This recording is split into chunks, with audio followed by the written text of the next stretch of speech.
माहौल बन गया है। अभी टाइम हो रहा है हमारे पास 7:32। वो जलसा गाँव में देख सकते हैं कि लाइटें लग चुकी हैं।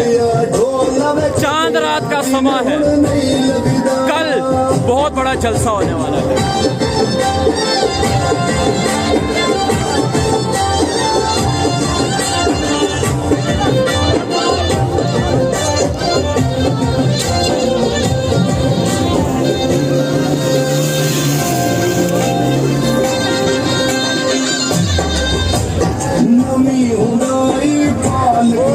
स्टेज लग रहा है,